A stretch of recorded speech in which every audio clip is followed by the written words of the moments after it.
é quando a criançada lá em Porto Alegre olha para mim e fala: a Areta jantou o Everest, eu também vou jantar qualquer adversidade. É isso, a minha melhor referência, que eu tô no caminho certo, que eu não preciso pensar em desistir.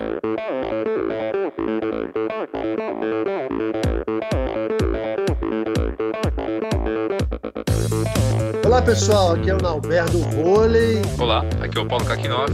Oi pessoal, aqui é a Gabriela Mansur. Oi pessoal, aqui é a Bettina Norscheiter. Oi, aqui é a Pamela Oliveira. Olá, aqui é o Guilherme Tâmega e esse é o Endorfina Podcast.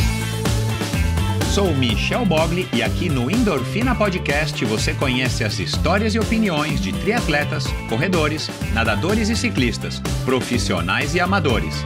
Descubra quem são e o que pensam os seres humanos que vivem o esporte e são movidos à endorfina.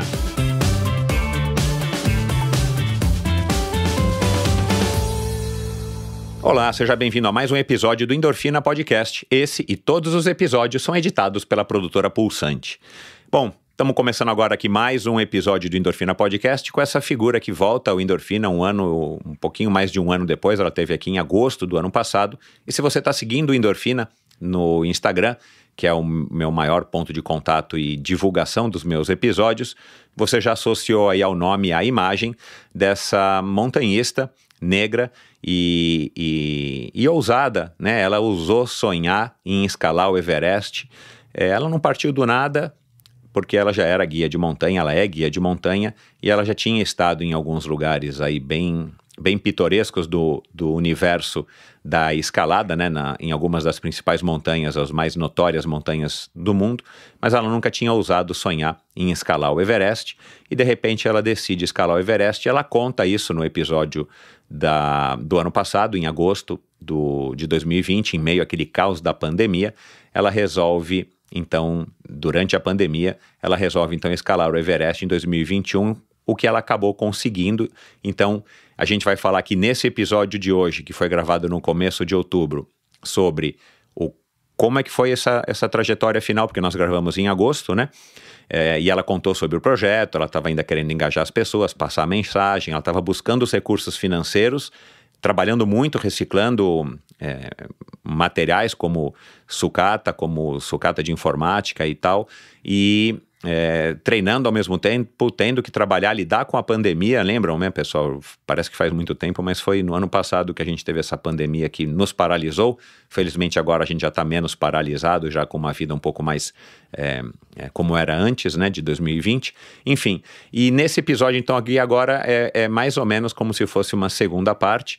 Você até pode ouvir sim a primeira parte primeiro, mas não há necessidade, não vejo aí uma obrigação, porque dá para entender muito bem aí um pouquinho nessa nossa conversa do que foi essa trajetória, esse projeto que ela desenvolveu, chamado Areta no Everest, e como é que ela chegou lá. E aí a gente vai falar exatamente disso, né, das escolhas dela, da transformação. A Areta agora é praticamente uma pessoa jurídica, né? Ela era só uma guia de montanha que resolveu escalar o Everest do nada, negra, periférica, sem recursos financeiros para fazer, né? São, enfim, centenas de dólares, né? São mais de 50, 80 mil dólares necessários para escalar o Everest, e ela resolve então sonhar e realizou esse sonho em maio desse ano. E a gente vai falar da exposição, como é que ela está reagindo a essa exposição. Para vocês terem ideia, ela foi tão assediada que até para reality show ela foi convidada, ela revelou isso aqui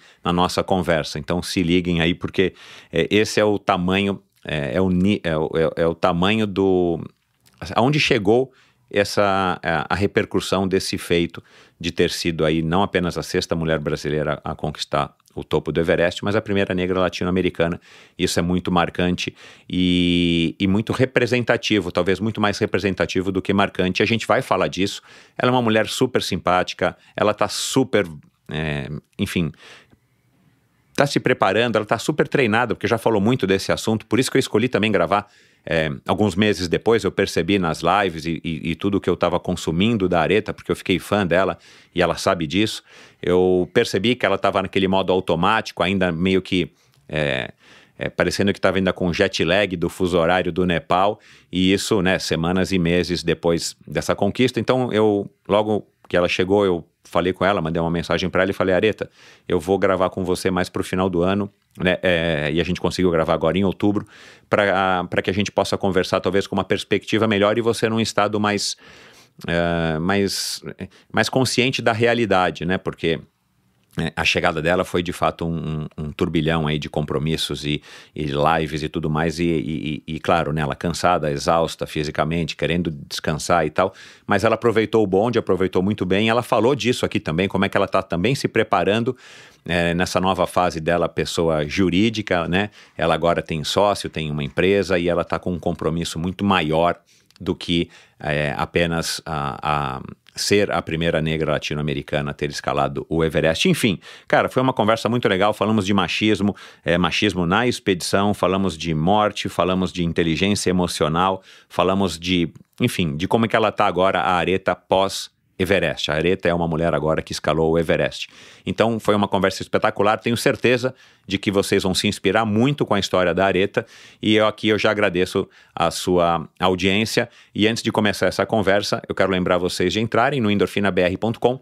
Lá vocês vão encontrar links para cada um dos episódios. Lá vocês podem ouvir todos os episódios do Endorfina também. Lá vocês vão encontrar links em cada um desses episódios para as redes sociais dos convidados, para assuntos, matérias, podcasts, vídeos relacionados às conversas que eu tive com cada um dos convidados, com a Areta inclusive. Lá você também acha um iconezinho do YouTube que você vai direto para o meu canal no YouTube, onde você vai poder assistir pequenos trechos dessa conversa com a Areta e das conversas com todos os convidados desde maio desse ano, aliás, desde o mês em que a Areta escalou o Everest. Você também encontra lá uma maneira de apoiar financeiramente esse projeto e você também consegue assinar a newsletter semanal. Toda sexta-feira eu envio um e-mail para compartilhar, enfim, reflexões, assuntos, vídeos, músicas, podcasts, coisas que eu acho que podem ser relevantes para você, para te inspirar também no seu final de semana. Então é isso. Vamos lá agora para mais uma conversa espetacular, pela segunda vez, com essa montanhista de primeira grandeza, esse ser humano de primeira grandeza, uma brasileira que nos dá orgulho. Afinal de contas, quem é que não gosta de uma boa história? Há pouco mais de um ano, ela era uma mulher com um desejo fixo que se tornou um sonho. Ela almejava chegar ao cume do Monte Everest, uma façanha que por si só já é desafiadora o bastante, mas para ela, que é negra e não possuía os recursos financeiros necessários, era quase improvável, para não dizer impossível. Bom, pelo menos essa é a visão que a sociedade nos coloca. Eu mesmo cheguei a sugerir a ela que postergasse seus planos para 2022, assim teria mais tempo para tentar levantar a grana necessária. Felizmente, ela não me ouviu e, muito embora o sonho fosse gigantesco, sua vontade e força para acordar cedo e trabalhar duro para realizá-lo eram maiores ainda. O projeto foi crescendo e a mensagem de que chegar ao cume não era o mais importante, mas sim garantir que as transformações socioambientais e oportunidades cheguem às periferias para que todos tenham o direito e as possibilidades de escolherem melhores caminhos para ajudar suas vidas e suas famílias, foi sendo compreendida. Aos poucos e com muita simpatia, ela conquistou não apenas uma legião de pessoas que passaram a compartilhar com ela o seu desejo, mas empresas que captaram a mensagem e a ajudaram a viabilizar a expedição que ela batizou de Areta no Everest. Exatamente no dia 23 de maio de 2021, ela se tornou a primeira negra latino-americana a chegar ao topo do mundo. O que ela não previa foi a avalanche que aconteceu no exato momento em que desembarcou do avião após uma exaustiva viagem de volta ao Brasil. A atenção da mídia, os compromissos com os patrocinadores, horas e mais horas de entrevistas, lives e apresentações a colocaram numa espécie de turbilhão emocional e físico. A ficha foi caindo e ela percebeu que o seu feito foi apenas o estopim para que seu sonho estivesse apenas começando. Conosco aqui hoje, pela segunda vez, a montanhista, ativista ambiental, empreendedora social, influenciadora e dona de um poder interno bruto digno dos sonhos que ousou sonhar, Areta Duarte, uma das 6 únicas brasileiras a chegar ao ponto mais alto do planeta Terra. Oi, Areta, como é que vai? Tudo bem, Michel? Tudo ótimo, eu diria. Estou muito contente de estar aqui, uma honra mais uma vez poder ter esse bate-papo contigo. Legal, o prazer vai ser meu.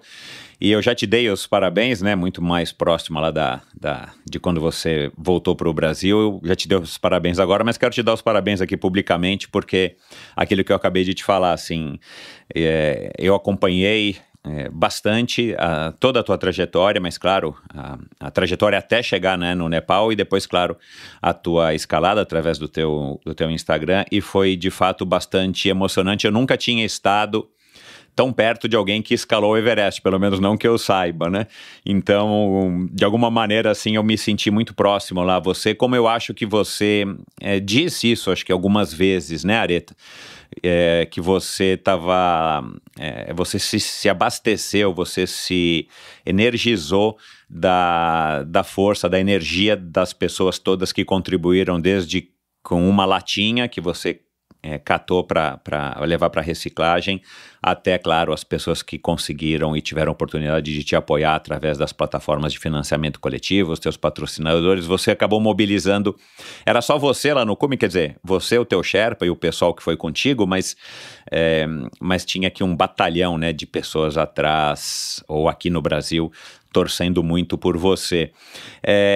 E a gente vai falar disso tudo, mas eu quero saber primeiro como é que você tá, como é que tá a Aretha hoje aí já, a gente tá gravando agora no mês de outubro, como é que você tá aí, enfim, passou por tudo isso, esse vendaval que eu tenho a impressão que ainda continua, né, na tua vida, mas como é que você tá? Antes até de responder essa pergunta, não somente quero agradecer a você por essas congratulações, mas no back-office, pessoal, que está nos ouvindo aí, o Michel foi muito além disso, né? Ele não somente acompanhou, mas super apoiou esse meu projeto, ele realmente se engajou nessa jornada e foi mais um aí desse coletivo que garantiu a minha realização no Everest. Então, muito obrigada aí por esse apoio desde lá atrás, rumo a essa escalada. Eu voltei ao Brasil no dia 4 de junho, desde que eu retornei, trabalhando todos os dias rumo à realização do meu sonho grande, né?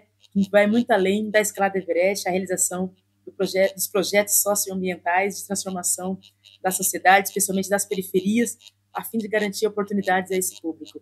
Eu estou muito feliz, realizadíssima por ter estado no Everest. Eu entendi que escalar essa montanha era um grande privilégio, pisar no topo dessa montanha é para poucos e definitivamente eu consegui curtir demais toda a expedição, do primeiro dia ao último, e claro, até o retorno. Quando eu cheguei no aeroporto em Guarulhos, eu tinha ali alguns poucos amigos, algumas amigas, eram exatamente 6 delas, e a minha família, diria de primeira geração, né?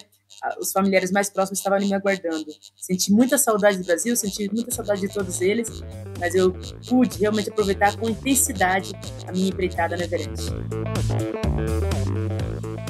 Nos esportes, sempre nos perguntamos qual o nosso maior adversário, porque no final é sempre a gente contra a gente mesmo.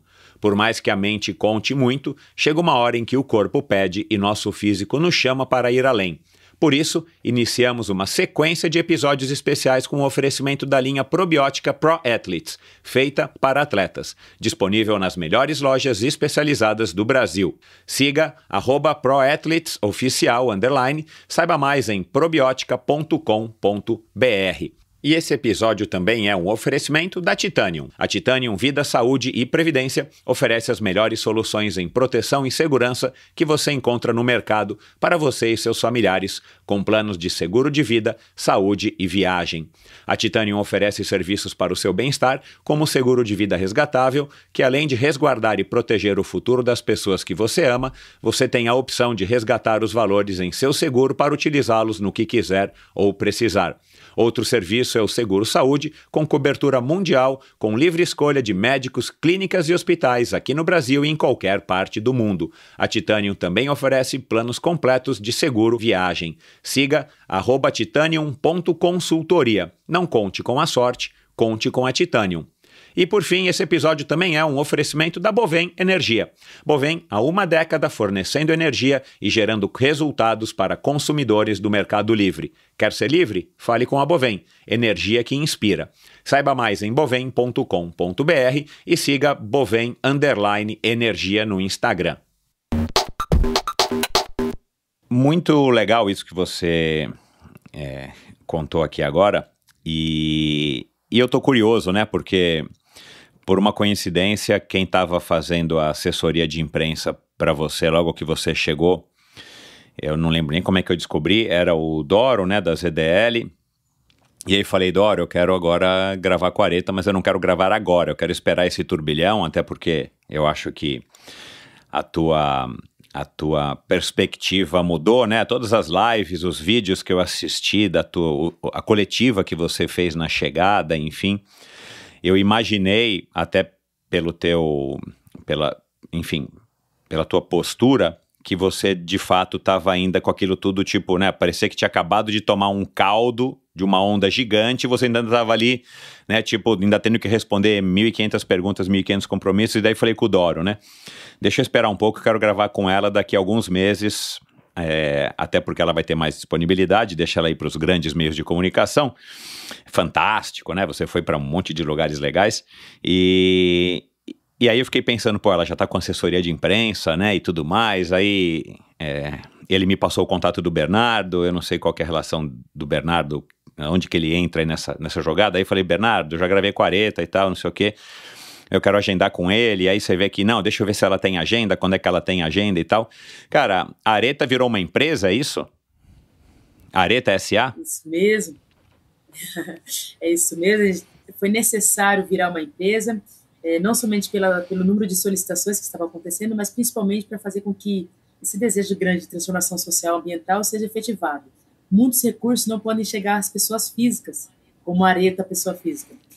Virou empresa de fato mesmo, CNPJ e tudo. Virou com CNPJ e tudo, porque justamente aquele desejo que eu tenho acho que desde quando eu escolhi educação física, sabe? Um desejo de gerar transformação e oportunidades, principalmente para crianças e adolescentes. Quando eu escolhi a educação física, era exatamente esse o meu objetivo. Eu queria ter um grande instrumento em mãos para falar com crianças, para falar com jovens, para mostrar para eles que o mundo é muito além da periferia onde eles vivem, que é maravilhosa sim, viver na periferia. Eu digo que tem os diversos pontos positivos, mas não podemos nos limitar a esse lugar, o lugar que eu nasci, o lugar que eu moro, porque há muito mais a ser vivido nesse mundão. Então, quando eu escolhi a educação física, era esse o meu objetivo, de gerar esse tipo de oportunidades aos jovens periféricos, e a oportunidade do Everest me gerou esse tipo de força, né, para alcançar esse objetivo mais social. Porém, as empresas interessadas que se conectaram a esse meu propósito, definitivamente não podem contribuir a partir de uma pessoa física, precisam contribuir a partir de uma empresa. Então, a Aretha Física se tornou uma Aretha jurídica. O Bernardo, que você menciona aí, é um dos meus sócios, e a gente está em andamento com muitas atividades aí programadas para acontecer desde agora e, com certeza, com mais força a partir do primeiro trimestre de 2022. Caramba, meu, que legal! Sou uma empresa hoje, diria que você escolheu bem a época para a gente se falar, porque quando eu retornei em junho de 2021, né, retornei da expedição, poxa vida, eu comecei a participar de uma série de entrevistas e lives que eu fiquei cansado de tanto repetir a mesma coisa. Eu não estava entendendo por que as pessoas queriam ouvir a mesma coisa o tempo todo. Hoje eu acho que as coisas estão um pouco mais maduras, estarão aí com mais clareza de serem explicadas. Claro. Aliás, que bom que você está me dizendo isso, porque foi por isso que eu resolvi marcar mais para frente mesmo. Mas enfim, é curioso, né, você vê, né? Eu fiz aqui uma brincadeira e de fato você então agora é uma empresa e tem sócios e tudo mais. Vamos lá ver quando é que você vai abrir então as ações na bolsa, você avisa, porque quem sabe eu me torne aí um pequeno investidor da Aretha S.A. Mas, Aretha... Já me sinto honrado por esse comentário. Cara, você é incrível, né? Assim, não sou só eu que estou falando. Você acha que já percebeu isso? Eu também quero falar disso, né? Até uma homenagem do Maurício de Souza, recentemente você recebeu. Meu, juro, cara, assim, eu tô me sentindo aqui muito, muito honrado, tô até suando um pouco aqui na palma da mão para conversar com você, porque eu tenho a impressão que você vai... Quer dizer, já é uma pessoa famosa, mas eu acho que o caminho que você vai trilhar aí daqui para frente enfim, o céu é o limite, não é mais o topo do Everest, né? Para fazer aqui uma brincadeira. Agora, o que você está achando disso tudo? Está sendo uma grande surpresa desde o dia que você... Talvez o dia que você aterrissou de volta no Brasil, né? Não sei se você foi direto para Viracopos, enfim, né? Você mora em Campinas. ou se foram alguns dias lá que você ainda ficou lá em Katmandu e tudo mais, né, que teve que fazer lá um período, acho que por causa da quarentena, não sei. Enfim, mas tem sido uma surpresa gigantesca, imensa para você, ou você, depois que conquistou o cume, você foi percebendo que, de repente estava vindo uma avalanche atrás de você e você tendo que correr nessa velocidade, né, para também fazer um trocadilho aí com o termo de montanha, para acompanhar o ritmo dessa avalanche de assédio, de informações, de Aretha, responde isso, Aretha, você pode, Aretha, faz isso, Aretha, né? Caramba, como é que foi, assim, isso tudo na tua cabeça, que eu acho que você não tinha nem imaginado, né? Primeiro você estava focado no teu objetivo, que era chegar no Everest, né? Mesmo que você não conseguisse o cume. E de repente você atinge o cume, volta, a hora que você chega na civilização, pelo menos lá em Katmandu, no acampamento base, de repente vem isso. Tem sido sim uma surpresa, no sentido de que lá atrás, em março de 2020, eu simplesmente decidi que ia escalar o Everest, independente de quanto tempo demorasse, o quão difícil seria, especialmente para quem estava muito distante da realidade financeira, né, para escalar essa montanha. O investimento era de aproximadamente $67 mil, R$400 mil. Isso estava muito longe da minha realidade e eu fui seguindo aí a empreitada, principalmente com recurso de reciclagem de resíduos para alcançar essa realização. No final das contas, ter escolhido a reciclagem de materiais para escrever essa história pré-Everest foi uma escolha que não somente gerou esse impacto individual, essa transformação muito pessoal, de garantir essa minha realização, gerou também a transformação da minha família, a transformação do meu entorno, de fazer com que mais pessoas cada vez mais desenvolvessem a cultura da sustentabilidade, da reciclagem, entender essa cultura também de buscar realizar sonhos. Tem muita gente ainda, Michel, que durante essa minha jornada Everest se apresentou a mim comentando: eu não me sentia no direito de sonhar, eu não me via com possibilidade de ter recursos para realizar. E definitivamente a forma que você escolheu, Aretha, de escrever essa história, de ter a sua realização, me fez pensar, me fortaleceu para alcançar também o meu objetivo, especialmente nesse período de pandemia, cujas as perspectivas das pessoas estavam bastante negativas até. Mas chegando no Everest, principalmente durante a expedição, por conta principalmente da apresentação do programa The Wall, do Luciano Huck, eu acredito que a minha visibilidade aumentou demais. Foi impressionante que a exibição aconteceu quando eu já estava em Katmandu, ali em abril de 2021, e no dia que foi exibido, o meu Instagram aumentou. Eu estava com 8 mil seguidores, aumentou 3 vezes mais, no mínimo 3 vezes. Cara, é bizarro. O número de seguidores por conta. É bizarro quanto esse programa forma opinião e realmente gera visibilidade. E mais que isso, quando eu retornei, né, muita gente começou a acompanhar a minha jornada, eu tinha a possibilidade de acesso à internet durante a expedição, eu praticamente todos os dias publicava o que eu tinha feito, como é que eu estava me sentindo, eu fiz questão desse tipo de publicação acontecer, não para me exibir, mas principalmente para prestar contas a quem tinha se conectado a mim, quem tinha trabalhado para que eu estivesse ali. Então eu fazia questão de contar o meu dia a dia no Nepal. E aí, diariamente, eu recebia muitas mensagens a ponto de eu não conseguir responder todo mundo. Eram mais de 100 mensagens diárias. E, claro, durante uma expedição, isso era improvável de eu conseguir retornar, com uma internet escassa e, claro, sem tempo para isso, porque eu estava na escalada. E quando eu voltei, né, no dia 4 de junho, já participei de uma coletiva de imprensa. E a coletiva de imprensa tinha ali uma série de jornalistas, repórteres, mulheres. Nós fizemos questão de que tivesse somente mulheres nesse dia, não muitas, inclusive, porque justamente a gente não queria gerar aglomeração. Tive o apoio ali da Rosita, tive o apoio do Doro, tive o apoio do ginásio Power Block para conseguir garantir esse evento no dia 4 de junho. E ali foi dado a largada, Michel, dessa jornada rumo ao meu sonho grande, que é o sonho de gerar transformação social ambiental. Eu tinha certeza, sabe? Eu voltei do Everest tendo a certeza que eu voltei muito mais empoderada, muito mais forte, muito mais preparada para liderar grandes projetos, para liderar esse objetivo de gerar essas transformações que eu tanto falo, tanto penso, desde o início da minha faculdade de Educação Física, inclusive.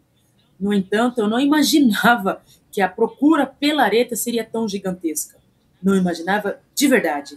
Hoje em dia, eu tenho praticamente todos os dias reuniões com 2, 3 empresas, Michel, para discutir projetos, para discutir como implementar esses desejos de, por exemplo, instalar paredes escaladas em todas as periferias do Brasil, de, por exemplo, oferecer cursos de educação financeira às periferias, oferecer cursos de direito, enfim, oferecer oportunidades que garantam a sustentabilidade às pessoas das periferias, não somente no quesito ambiental, mas em qualquer outro quesito, né? Sustentabilidade tem a ver com a questão física, intelectual, tecnológica e tudo mais que a gente puder pensar. Então, eu não imaginava que as pessoas físicas e jurídicas me procurariam com tanta ênfase. E aí foi um pouco, não somente surpresa, mas também um pouco assustador, a ponto de eu não me sentir tão preparada, tão pronta para a quantidade de estímulos e de requisições que vem acontecendo. No entanto, ao longo da minha vida toda, né, eu sempre tive a seguinte concepção: à medida que as oportunidades vão surgindo, eu preciso agarrar, mesmo que os recursos não estejam 100% garantidos nesse momento, mas que eu vou buscar. Se eu não me sinto 100% pronta para alguma requisição, eu vou me preparar, eu vou treinar, eu vou buscar informações, conhecimento para assumir aquela solicitação. E caso eu não me sinta ainda assim preparada para aquilo naquele momento, não tem problema. De repente é o momento de eu falar não para aquela oportunidade e em outro momento eu posso voltar e retomar nessas solicitações. De fato, foi surpresa, sim. Uma série de coisas têm sido muito surpreendentes e eu me sinto muito grata por tudo que vem acontecendo. Uau! Eu adoro ouvir você falar, porque, assim, você, até da maneira, na velocidade como você fala, dá para perceber que está tudo muito claro na tua cabeça, né? Dá a impressão que você é uma, assim, para você tá tudo bem organizadinho, tá tudo, né, apesar desse caos legal que está acontecendo, desse turbilhão que está acontecendo com você. Agora você falou de preparação, e eu queria abordar já esse tema com você de uma maneira mais ampla. Você, primeiro, você se sentiu lá na montanha, você se sentiu de fato preparada para o que você enfrentou, os problemas de saúde que você teve, as dificuldades físicas, psicológicas e tudo mais? Você acha que o caminho que você escolheu, se preparando com a ajuda de um monte de pessoas lá da Grade 6, né, que te ajudaram com, enfim, com todo isso, todo o empenho físico também, mas todo esse esforço psicológico, né, de trabalhar braçalmente, catando latinha, produtos enfim, dejetos de informática, sei lá como é que chama, né, resíduos de computadores e tudo mais que tem maior valor, né, e depois todo o treino com a sua personal e tudo mais. Você se sentiu preparada lá no Everest ou você acha que poderia ter se preparado mais? Fisicamente ou psicologicamente para o que você enfrentou de fato? Muito legal essa pergunta, e eu digo que ao longo da minha escalada propriamente dita, em nenhum momento, por exemplo, eu pensei em desistir, porque eu me sentia muito em condição de realizar, mesmo com as adversidades que surgiram, né? Quem acompanhou a história sabe que eu tive edema pulmonar, princípio de edema pulmonar, tive queimadura de retina, tinha uma situação com um guia em que ele estava sentindo muito frio, e por conta desse sentir muito frio, em algum momento a gente teve que conversar e decidir se ia seguir em frente ou voltar. Meu dedo anelar congelou, mas tudo isso, apesar de muito adverso, né, realmente muita gente diante de uma situação dessa preferiria voltar e buscar a sua, entre aspas, a zona de conforto.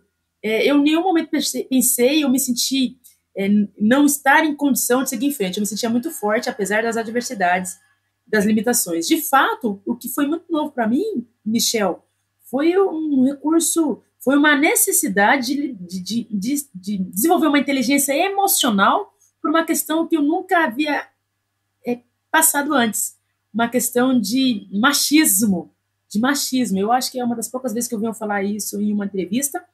Eu tive uma situação no grupo, Michel, de um dos participantes demonstrar bastante incômodo com a minha participação ali na expedição. Uau. Com o alcance que eu estava tendo.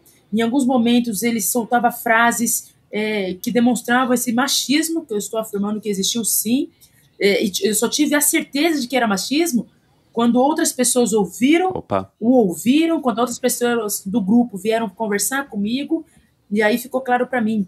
A situação de machismo foi, não tenho outra lembrança senão essa de que eu vivi.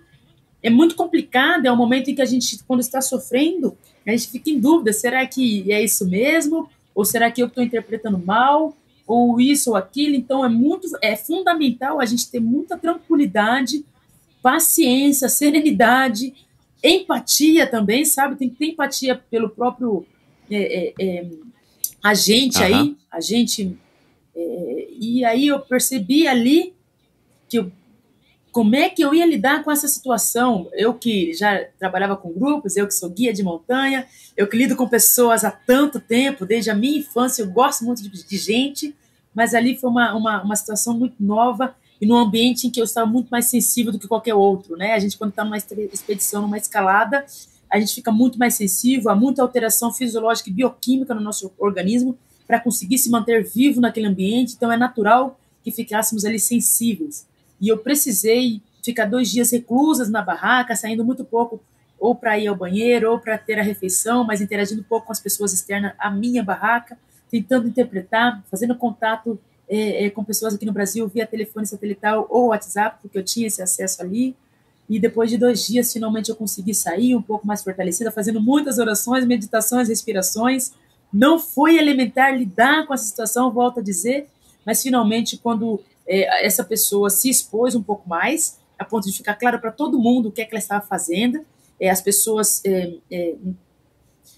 questionaram-na, e mesmo antes, eu não falei para ninguém, né, sobre isso, porque, volto a dizer, eu não queria que ninguém interpretasse mal a situação toda, eu queria realmente entender se não era eu entendendo errado, e nem foi necessário eu falar nada, declarar nada para ninguém. Os demais participantes entenderam, perceberam ao observar, e de repente foi necessário declarar para essa pessoa o que é que estava acontecendo, questioná-lo, conversar com ele, e aí de repente ele foi neutralizado. Pelo menos essa característica de querer me enfrentar, de querer competir, olha que coisa louca, numa expedição à alta montanha, as pessoas competindo, não era isso que eu estava buscando, não é isso que eu acredito que faz parte desse tipo de esporte, mas definitivamente ele ficou... Ele percebeu, né, que não somente eu, mas outras pessoas não estavam gostando da atitude dele e de como ele estava se colocando. E aí, por sorte, graças a Deus, ele melhorou o comportamento. Na verdade, ele entre aspas, se anulou um pouquinho para não deixar a opinião dele prejudicar o grupo, porque ele estava ficando isolado a partir daquele momento. As pessoas não estavam mais querendo estar com ele ou ouvindo, realmente não estavam, ele não estava mais cativando ninguém.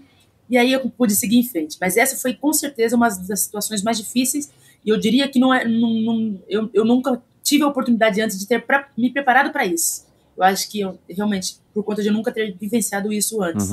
Nem isso do machismo, nem, por exemplo, racismo. Isso você já me havia dito, né, lá atrás, no ano passado, que você nunca sentiu isso, apesar de você saber que existe, mas você nunca tinha sentido. Agora, a hora que a gente sente, ainda mais sei lá, que altitude vocês estavam, 5, 6 mil metros, é um Big Brother sem ar, cara, e sem ter pra onde fugir, né, que é a situação do Big Brother, cara, dureza, meu Deus, areta. Muito difícil, mas, por sorte, realmente as pessoas... Tinha mais brasileiros no grupo, tinha pessoas que eu acabei formando amizade e me ajudaram demais. Então, numa situação como essa, é fundamental você ter uma rede de apoio. Eu não tinha lá uma psicóloga, mas eu tinha os meus amigos. Então, foi adequadíssimo e deu tudo certo. Caramba, agora eu quero ainda abordar esse assunto, claro, né, do Everest. Mas, e agora a gente falou de preparação na montanha, é legal saber que você se sentiu bem preparada, né, isso é bacana também, né, porque é ruim quando a gente se propõe alguma coisa, a gente chega e descobre, cara, eu não treinei, eu não me preparei para isso, cara, é um pouco frustrante, né, uma coisa que a gente se sente mal, né, porque você não fez tudo que estava ao seu alcance, legal. Agora...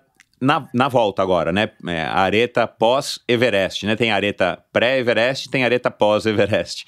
Na areta pós-Everest, você já disse que não estava preparada para tudo isso e você eventualmente vai ter que se preparar. Você já pensou isso, já discutiu isso com o Bernardo, não sei, com outras pessoas aí que são as pessoas mais próximas do seu círculo de amizades, o pessoal da Grade 6, de repente, sei lá, fazer um curso de sei lá do que, assim, de se preparar de alguma maneira, né, para que você possa aproveitar essa onda boa e tirar o máximo proveito para conseguir realizar o teu sonho e fazer essa tua empresa aí decolar? Sim, converso constantemente, busco também. Eu tenho uma forma muito autodidata, assim, de buscar também, apesar de acreditar que a rede de apoio sempre faz a diferença, porque de contar com as experiências dos outros contribui demais com a nossa história, sem a gente precisar experimentar nada, e de repente errar para depois encontrar o caminho certo. Mas eu venho conversando sim, venho realizando muitos cursos, sabe? Muitos encontros com executivos, com líderes, com mentores, com grupos de mentorias, que vem me ajudando aí porque no final das contas a dificuldade, né, Michel, não é mais, a minha linguagem nesse momento não pode ser mais da pessoa formada em educação física voltada ao esporte montanhismo. A linguagem muda completamente, eu preciso compreender quais são as expectativas das empresas, eu preciso compreender quais são os índices, né, que demonstram o sucesso ou insucesso dessa empresa, o que é que o mercado espera que essas empresas tenham. E aí eu tenho aprendido muito sobre o tal do ESG, né, que tem a ver com atitudes, com ações voltadas ao ambiental, ao social, à governança. São esses índices que têm fortalecido demais o que você comentou aí de ser colocado nas bolsas, por exemplo, bolsa de valores. Então, são índices e linguagens, né, que eu tenho buscado demais entender, apesar do pouquíssimo tempo, né, voltei em junho, mas estou aí muito intensa, buscando dia a dia, buscar alguma informação, alcançar alguma informação nova. Que legal. Eu amo aprender, por sinal isso tem sido bem prazeroso, tem me dado medo, as oportunidades que vêm surgindo, porventura eu não me sinto preparada, mas ficando cada vez mais motivada a alcançar novos níveis aí de conhecimento. E aí já emendo então uma outra questão. Cara, o que você fez exigiu um esforço físico, fisiológico e psicológico tremendo. Cara, uma viagem para o outro lado do mundo, eu nem sei qual que é o fuso horário, né? Mas deve ser pelo menos 8, 10 horas daqui, ou 7 horas, 8 horas. 8 horas e 45 minutos, um pouquinho diferente da Índia, porque a Índia é 9 horas, Nepal 8 horas e 45, à frente. Você chega no Brasil, pô, de uma viagem longa, né, cansada, pô, chegou, você não estava no Hotel 5 Estrelas, você não passou, né, enfim, você não estava nos Jogos Olímpicos lá, uma super estrela que estava hospedada, foi lá, competiu, voltou, comeu, tomou massagem, né, não, você estava numa situação de montanhista, né, que você está acostumado, é legal. Mas, cara, aí você chega no Brasil, vem esse turbilhão, foi ônibus ou foi caminhão da Ponte Preta? Um ônibus, né, da Ponte Preta que você desfilou, meu Deus do céu, enfim. Isso foi outra coisa incrível, né, imagina um ônibus de time de futebol, de clube da sua cidade ir te buscar, isso é algo muito raro. Foi lindo, um ônibus. Enfim, cara, e pelo que eu vi você no pós, dá a impressão que você tinha, tipo, virou um trabalho, né, das 9 até as 18 e muitas vezes muito mais tarde, né, você estava em lives, você estava em vídeos, gravações e tudo mais. Como é que você está administrando isso, assim, tipo, a gente está gravando num sábado, aliás, eu te agradeço, mas já soube pelo Bernardo que você já teve uma gravação num sábado de manhã, né, nós estamos aí na véspera de um feriado, você entrou num acordo, tipo assim, não, cara, um dia por semana, sei lá, domingo, eu desligo tudo, eu vou ser areta aqui, que eu sempre fui, não quero mais ser areta Everest, eu quero ser areta Duarte, né? Você está administrando isso como? De fato, assim que eu retornei do Everest, o número de solicitações para entrevistas foi absurdo, a ponto de eu dar 2, 3, 4 entrevistas no mesmo dia, e aí eu percebi, poxa, gente, não vale a pena. Primeiro que eu fico cansada e às vezes não respondo sem tomar consciência da pergunta, e de fato muitas coisas passou a ser repetida. Eu, respeitando inclusive o interlocutor, né, interessado ali em saber a minha história, eu comecei a perceber que não estava tendo a adesão e atendendo a expectativa dele também. Eu não somente não estava ofertando algo com qualidade, mas também não estava com certeza garantindo aí com que ele tivesse algo muito novo, algo muito inédito, a ponto de garantir que ele tivesse a adesão e a audiência esperada. Mas entendendo também que eu tinha outros compromissos na vida, né? Eu não sou só areta montanhista, entrevistada. Eu sou areta, sim, família, areta amiga, areta guia, areta vendedora na Grid Six, areta agora empresa. Tinha muitas outras coisas para eu desenvolver e eu precisava organizar essa agenda. A ponto de falar não para algumas oportunidades, alguns convites, a ponto de dar mais tempo para que aquele convite fosse efetivado, acontecesse. Então, ainda não estou no mundo ideal, neste momento ainda não estou, a agenda ainda está muito além do que eu espero, mas, de fato, começar a estabelecer premissas. O que é que faz sentido, o que é que não faz. Tá tudo bem dizer não, às vezes assim a gente pode dizer sim, mas identificar o que é prioridade, e principalmente o que é que tem a ver com o propósito da história de vida da Areta ou das ações da Areta. Mesmo os meus contatos familiares, e o contrário é verdadeiro, no sentido dos meus contatos profissionais, na minha opinião, tem a ver com a Areta real, sabe? Então, quando a Areta está ali tratando com crianças, essa semana eu fui para Porto Alegre, por exemplo, para conhecer um projeto social, o Embelendon, que fica ali em Belém do Norte, em Porto Alegre, região sul. É um projeto social que tem como pano de fundo, na verdade, o esporte, o tênis, mas o que é desenvolvido ali é muito além disso. Na verdade, o tênis está em segundo plano e não está em primeiro. E eu percebo que eu estou muito à vontade com a forma que eu falo, que eu interajo, mesmo tendo sido uma agenda ali profissional, porque quem me levou ali foi a Monte Bravo, uma patrocinadora do Areta no Everest. Eu sou muito real, eu sou muito natural. Então, eu escolho, ao conversar com o Michel, ser a Areta real. Eu escolho, ao conversar com a criançada do Embelendon, ser a Areta real, assim como eu estaria falando com a minha família, com os meus amigos, o tempo todo. Mas, de verdade, a minha real escolha é dizer sim e não para aquilo que faz sentido e que está na direção, ou sim para aquilo que está na direção dos meus objetivos de vida, que contemplam todas essas categorias, profissionais, intelectuais, sociais, que tudo tem um norte, aí, uma premissa, para que amanhã eu não fique repensando e analisando se eu estou fazendo certo ou não, ou tendo que remodular uma fala, replanejar uma atuação.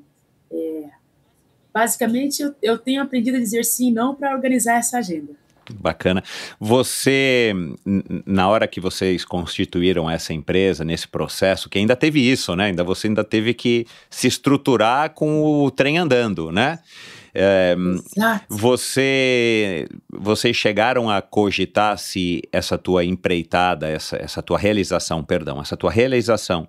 ela teria somente os tais dos 15 minutos de fama, e se a gente está dentro do que se vocês cogitaram, a gente ainda está nesse período dentro da visão de vocês, vivendo talvez os 15 minutos de fama da Areta, ou vocês já julgam que já passou os 15 minutos e você está conseguindo se manter aí na crista da onda? Poxa, difícil de responder, Michel. Eu acho que a gente não chegou a discutir em nenhum momento, mas de fato também não tenho certeza ainda, Michel, se a gente está na crista da onda, se está no auge, se está nos 15 minutos de fama. O que eu tenho percebido claramente é que todo mundo que me apoiou lá atrás continua muito engajado comigo agora, inclusive as empresas, querendo renovações. Ótimo. Querendo fazer com esses projetos sociais e ambientais aconteçam, enxergaram que essa realização e aquilo que eles apostaram realmente era muito além da chegada da atleta Areta no topo do Everest. Era muito além. Isso é fundamental para a sua mensagem, né? Assim, quer dizer que você vendeu bem o seu peixe, né? Porque, de novo, você frisou isso N vezes. O teu objetivo não era, enfim, chegar ao cume do Everest. Sim. O cume do Everest ia ser legal, mas não era o teu grande objetivo, né? E se as empresas... Exato. Por sinal, era... Pode falar, por favor. Desculpa, e se as empresas compraram essa briga com você, essa mensagem com você, é legal porque você se comunicou direito. Claro, você atingiu o cume do Everest, né? A gente não sabe como é que teria sido sem. Mas, de novo, o cume do Everest não foi nem a metade do caminho, como normalmente é na montanha, né? O cume é a metade, né? Perfeito. Você está no começo da tua trajetória, como você já deixou bem claro isso. Então... Isso. Eu penso, Michel, nós pensamos que o Everest que eu estou realizando agora, eu digo que eu tenho vivido 3 Everestes, né? Um antes da expedição, aquele que a gente buscou o recurso financeiro para estar lá, e até a manutenção física, técnica e emocional para estar lá, a expedição propriamente dita, no ambiente literal ali do Everest, e um terceiro Everest agora, né? Esse de alcançar esse sonho grande, que é muito mais desafiador do que os 2 anteriores. De fato, eu sou muito grata e percebo que as empresas continuam conectadas porque perceberam que essa projeção de fato, foi a minha motivação para estar lá. Se eu tivesse pensado somente na minha escalada, provavelmente eu teria desistido antes de estar lá, ou até mesmo na própria expedição, Michel, porque as adversidades que eu vivi na montanha realmente não foram elementares. O significado que tinha por trás em seguir em frente ou não faz diferença quando a gente tem esse propósito maior por trás. E digo que, nesse momento, eu sigo motivada, trabalhando imensamente, porque eu enxergo muita coisa por trás dessa minha motivação. Eu enxergo grandes oportunidades que faltam, de repente, apenas pontes, né? Apenas conexões entre as empresas interessadas em fazer a coisa acontecer, entre o público que, de repente, vai receber, e, na verdade, vai reverberar. Então, pode ser a questão da onda da fama, mas as ações sociais e ambientais, claramente, para mim, têm vida longa. É assim, pelo que eu estou observando, eu acho que se fosse só 15 minutos de fama, né, a primeira mulher negra latino-americana a alcançar o cume do Everest, eu acho que isso já teria passado, viu? Eu tenho essa impressão. Agora, como é que você faz, pessoalmente, para administrar as suas expectativas também? Porque eu imagino que não deva ser fácil, né? Se agora você está um pouco mais folgada de compromissos, e a gente vê que isso acontece muito com ex-atletas profissionais, por exemplo, que de repente o cara fala, bom, agora ninguém mais liga para mim, e de repente o cara fica em crise, né? E tem uns que entram em depressão e tudo mais, principalmente quando se aposentam, né? Ou quando descem, né, do posto mais alto, porque você está no posto mais alto e você literalmente esteve, né, fisicamente no ponto mais alto do montanhismo. Só tem um caminho, né, que é para baixo, né? Você não tem como subir mais alto do que o Everest. Então, como é que você está administrando isso? De repente, agora você está com um pouquinho mais de espaço na agenda, você chega a pensar assim, tipo, puxa, será que agora as pessoas estão se esquecendo de mim? Né? Como é que você fica na sua própria administração dessas expectativas? E é impressionante e interessante essa pergunta, especialmente nesse momento cuja tecnologia contribui demais, né, para a gente ganhar visibilidade. Porventura, eu presto muita atenção em entender o que é que de resultado a minha jornada e as minhas ações, mesmo atuais, vem gerando. Então, lá atrás, os resultados pareciam apenas individual, claro que tinha aí um trabalho com a reciclagem, com a sustentabilidade, que gerava aí algum tipo de atitude quanto à preservação ambiental. Lá atrás eu já atendi algumas crianças, né, através da biblioteca comunitária, através dos dias de escalada, com o apoio do ginásio de escalada Power Block.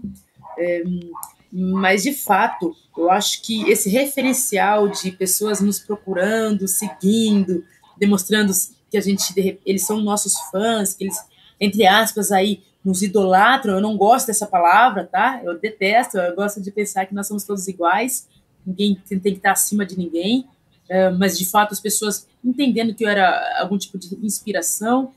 Durante a expedição e próximo, né, pós-retorno, tinha muito mais comunicações, muito mais depoimentos do que agora, mas eu gosto também de exercitar, sabe, Michel? O que é que de fato está acontecendo por trás de tudo isso que está no meu entorno?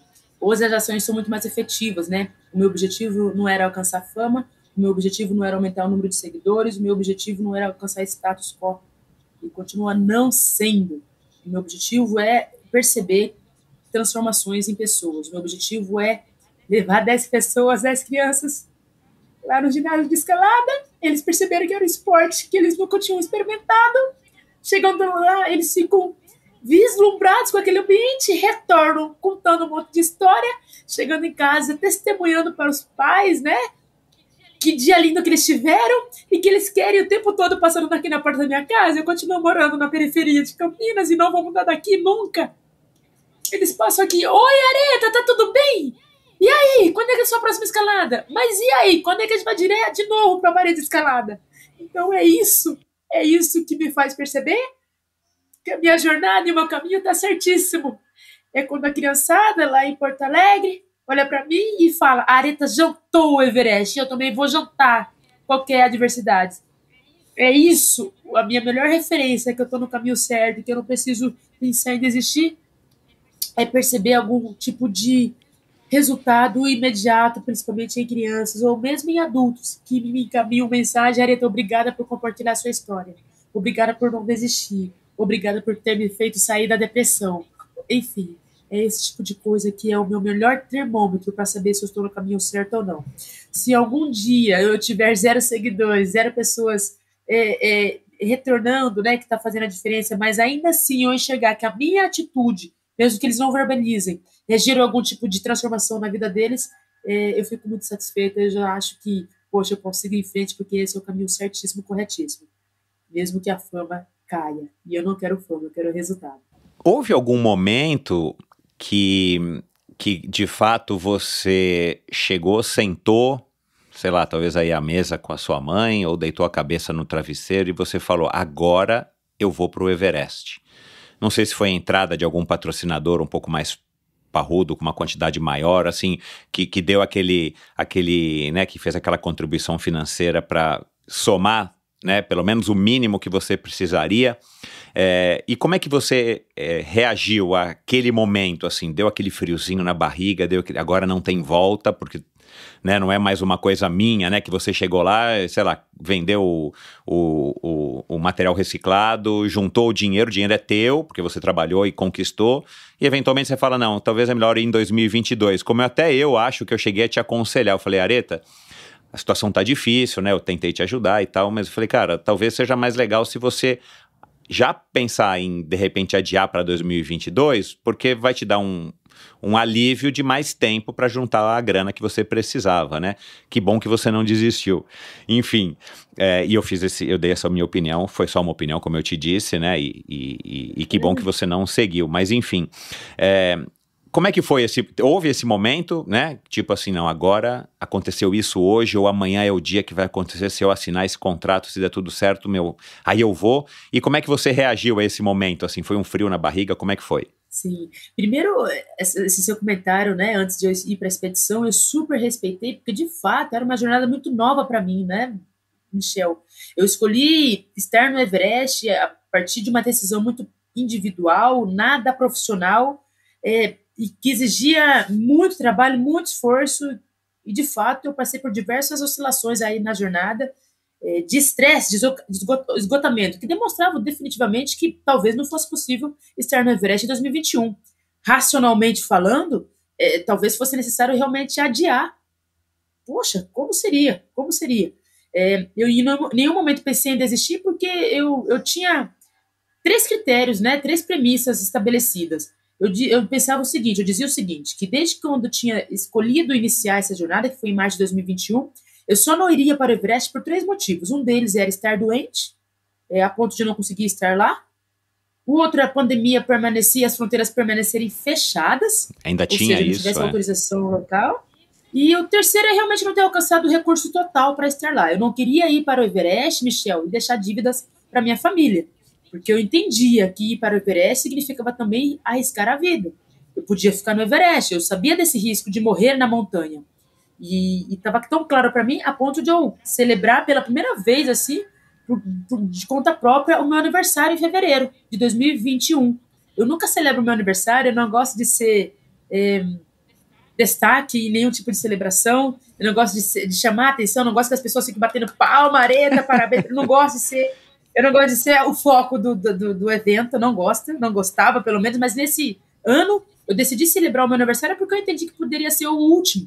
E apesar da pandemia, apesar de ter que evitar festas, eu escolhi algumas pessoas para estarem nesse evento, pra gente, como se fosse praticamente uma despedida, sabe? E algumas pessoas entenderam perfeitamente isso, alguns familiares e grandes amigas aí bem próximas, e fizeram questão de estar lá. Mas eu não queria embarcar devendo, então. E quando estava às vésperas da expedição, definitivamente eu só tive o recurso total garantido muitas vésperas, no mês que antecedia a expedição. Uau. E a ponto de ter que decidir, a gente tinha que pagar uma grande parte da expedição, né? Um mês antes, grande parte já tinha que estar quitada. A ponto de eu decidir, eu vou pagar, e se não der certo, eu vou ficar e perder esse dinheiro. Eu decidi, antes de conseguir os 400 mil reais, pagar o sinal, que exigia aí uma grande parte da expedição, e arriscar. E no final deu certo. Eu paguei o sinal e antes de embarcar, eu consegui praticamente quitar, antes de embarcar. E eu só caiu essa minha ficha, Michel, no meu embarque. No embarque Guarulhos, aeroporto de Guarulhos, Doha, que é onde a gente faz a conexão antes de chegar em Katmandu, capital do Nepal. Naquele dia 1º de abril de 2021, dia da mentira, eu relaxei, eu entendi que eu poderia... Naquele dia eu não estava mais trabalhando em busca do recurso financeiro, o avião bastante vazio por conta da pandemia, né? Poucas pessoas viajando. Eu tinha 3 poltronas dentro desse avião. Eu percebi, uau! Estou a caminho, estou realizando o meu sonho de escalar o Everest. E aí eu transbordei de chorar. Chorei muito naquele voo. E lembrei de tudo que tinha acontecido, lembrei de todas as pessoas que tinham apoiado, e lembrei de quão difícil tinha sido, mas que tinha dado certo. Um objetivo extremamente ambicioso, né? Fica claríssimo que foi ambicioso, e deu certo. E posso dizer que não somente as pessoas físicas, jurídicas contribuíram para isso, mas eu acredito muito, Michel, num ser sobrenatural. Eu acredito muito no comando de Deus, eu acredito na existência dele, e eu garanto para você que foi isso que me fez estar lá. É isso que eu acredito, essa fé no ser sobrenatural em Deus, que pôde possibilitar essa minha realização. A sua fé aumentou depois dessa experiência? Muito mais, muito mais. Existiram coisas que estavam fora da minha racionalidade, de poder interpretar e entender como é que isso aconteceu, tanto antes da expedição quanto lá durante a empreitada Everest. Muitas coisas eu não consigo explicar como é que rolou, como é que deu certo. Não é racional, não é natural. É sobrenatural. Escalar o Everest, que é a montanha mais famosa, a gente sabe, quem entende um pouco de montanhismo, eu entendo um pouquinho, a gente sabe que não é a mais difícil, né? O K2 parece que é a mais difícil em termos de taxa de mortalidade e tudo mais. E tem montanhas que são diferentes do ponto de vista técnico e tudo mais, né? Mas enfim, você que já tem uma boa experiência como guia de montanha, escalar o Everest foi diferente de tudo o que você já fez, do ponto de vista técnico mesmo e prático de escalar, ou se assemelha a alguma outra experiência que você teve? Uau! Eu já estive realmente em diversas montanhas, né? Argentina, Venezuela, Equador, Bolívia, Nepal, Rússia, Tanzânia, mas o Everest foi completamente diferente. Desde a altitude, claro, desde o tempo de exposição, né? 54 dias nesse ambiente hostil, desde encontrar muitas gretas, desde encontrar lugares de muita exposição. Teve momentos na expedição Everest em que eu percebia que não bastava a gente ter o conhecimento técnico, a preparação física, a gente precisava ter inteligência emocional para lidar com alguns obstáculos, a gente precisava ter uma fé sobrenatural, porque de repente a gente percebia que, por exemplo, cordas, quando a gente fala de cordas de escalada, nós falamos aí de uma alma da corda, que é a parte interna da corda, e da parte externa, que é a capa. Isso. Em alguns trechos do Everest, por exemplo, uma montanha cuja há uma estrutura diferenciada do ponto de vista de ter cordas fixas ao longo praticamente de toda ela. Nos campos altos nós encontramos cordas fixas, onde a gente pode se conectar e aquela corda passa a ser a nossa guia. Mas em alguns trechos, até um pouco até mais verticalizados, em que a gente tinha que jumariar, que é um equipamento de ascensão por corda, nós ficávamos mais verticalizados a ponto de eu ver a corda e via que ela estava já mostrando a alma da corda. Meu Deus. Ou seja, ela já estava danificada. Ela já não estava com a garantia 100% de segurança. E que tantas pessoas, sei lá, uma corda que era para suportar 20 pessoas no máximo, claro, caminhando e fazendo a ascensão de maneira sem se suspender tanto por aquele equipamento. Só como segurança. Nossa, só como segurança. Tinha pessoas que estavam se pendurando naquela corda, e muitas vezes eram 30, 40 pessoas naquela corda. Então, por muitas vezes, tínhamos que ter assim, muita fé mesmo, que, poxa, eles estavam seguros, porque, racionalmente falando, a gente tinha certeza que não estava. Os procedimentos de segurança com aquele equipamento, com aquela passagem, não estavam sendo atendidos. E ainda assim a gente foi seguindo em frente. Então, completamente diferente de qualquer outra montanha que eu estive. Muitos riscos por conta da não adequação de procedimentos. Você, como guia, nunca levaria um cliente teu lá nessa situação? É outra situação, né? É outro. Só não deixa a Grade 6 saber. Mas é claro que é lógico que ela está ouvindo. Eu particularmente, eu acho que é a primeira vez que eu vou falar isso abertamente. Eu já falei isso, claro, em conversas com amigos e familiares, em off, e vou falar aqui abertamente. Eu dificilmente guiaria alguém no Everest. Dificilmente. Eu iria para o Everest com grandes parceiros de escalada, aqueles que eu já desenvolvi alguma confiança e conheço da experiência dele, e tenho confiança nele, assim como ele teria em mim. Então, eu estaria no Everest com parceiros de escalada. Com clientes, eu acredito que eu não guiaria. Eu não guiaria, porque o risco, meu Deus, o risco de vida realmente é iminente. Aí, assim, né, psicologicamente, você precisa estar muito preparado para assumir essa responsabilidade, né? Eu imagino, né, dos livros que eu li, dos filmes que eu assisti, enfim, É legal você falar isso. Tem alguma coisa que não é legal, assim, que você não curtiu? Assim, por exemplo, vou dar um exemplo aqui, tá? Tipo, só pra te ajudar aí a formular a tua resposta. Mas é essa coisa de sobe, fica um tempo, aclimata, desce. Ou que fica lá nas cascatas do Cumbu, fazendo os treinamentos. Eu lembro que uma hora você falou, cara, eu não sei se eu vou conseguir, porque eram umas coisas difíceis. Eu não sei se era atravessar as gretas, né? Ou se era subir piquetando, né? Nas paredes de gelo, que era uma coisa... Claro, né, assim, ou o cara tem muita experiência e vai bem, ou o cara brasileiro, principalmente, que não temos isso aqui na nossa natureza, né, você tem que fazer isso fora do Brasil, não tem outra opção. Ou alguma outra coisa,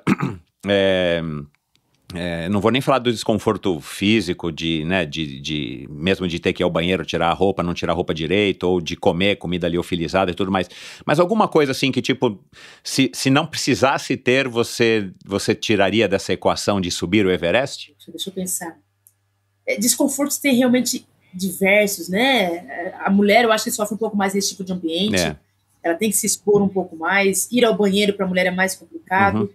Mas isso tudo a gente acaba treinando bastante em qualquer outra montanha. E quando a gente vai para esse ambiente, a gente já vai pensando, imaginando que isso vai acontecer e é natural. E dane-se os outros do que os outros estão olhando, assistindo, se estão pensando que aquilo é errado.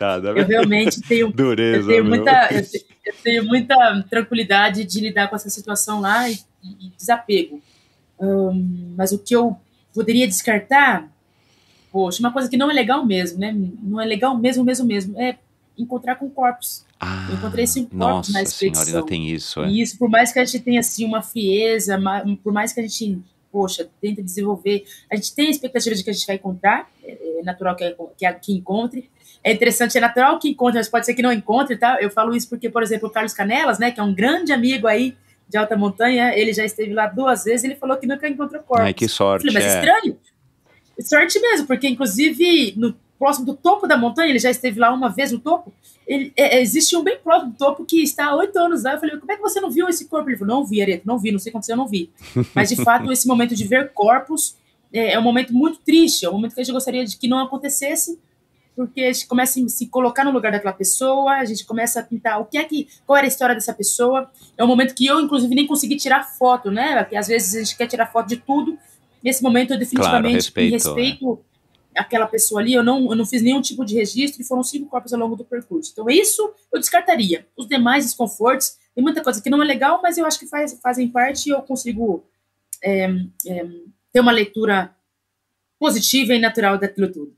Você não deve se lembrar, ainda mais agora, com a cabeça, com o teu HD que já deve estar quase lotado, mas você fez aquela campanha super legal, né, de Areta no Everest, aquele logotipo bacana, né, você com o cabelão Black Power e tudo mais, e aí eu acabei tirando aí da manga, eu perguntei pra você se lá em cima você ia tirar o capacete e fazer uma foto com aquele cabelão para simbolizar de fato a imagem que você criou, que criaram para você nessa tua campanha, né, que tá no teu site, inclusive, enfim, uma marca super bacana, né? Eu dei a camiseta que eu comprei de você para minha filha, né? Nossa, ela usa com o maior orgulho, enfim, é super legal, ela adorou também a tua história. Você nem lembrou disso, né? A hora que você tava lá no topo do Everest, eu não me recordo aqui agora, você já deve ter dito. Você ficou pouco tempo lá, não foi? 8 minutos? Eu não me recordo agora. Eu fiquei aproximadamente 15 minutos. 15. A gente fica de 5 a 45, eu fiquei aproximadamente 15 minutos, a ponto de fazer algumas poucas fotos e pouquíssimos vídeos. Eu queria ficar mais, sabe, Michel? E tinha condição fisicamente de ficar mais.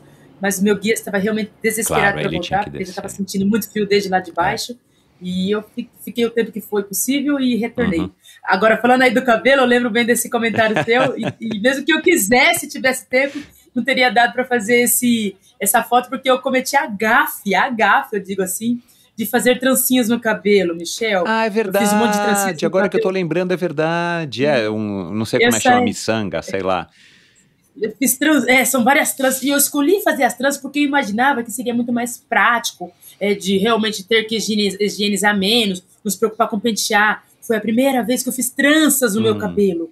E aí, essas tranças tinha parte de cabelo natural e grande parte, 2/3 de cabelo é falso, né? Cabelo de plástico, aquele cabelo de boneca sabia. na minha cabeça. Isso fez com que o meu cabelo ficasse muito volumoso, pesado, a ponto de eu não conseguir colocar capacete e boné. Em algum momento no campo base eu tive que resolver esse problema, cortando grande parte do meu cabelo lá no campo base, para conseguir colocar o capacete, para conseguir ter proteção do sol, proteção contra quedas de pedras. Eu me senti muito linda com as tranças, mas funcionalmente falando, não funcionou. Então, foi aí mais um problema que eu tive durante a expedição. Legal. E eu conversando hoje de manhã com a minha mulher, né, falando lembrando a tua história, né, e ela super curiosa também e tudo mais, e ela falou assim, pergunta para a Areta, e eu vou fazer aqui a pergunta dela, né, porque ela tá ouvindo, qual foi o pensamento mais recorrente, se é que você teve, durante o movimento de subir a montanha, né? Eu imagino que você deva ter dado milhares de passos até chegar ao cume do Everest, literalmente falando, né? Não metaforicamente falando, literalmente falando. Você teve que dar um passo atrás do outro. Aí, para quem está acostumado, sabe, né? Que é um passo, respira.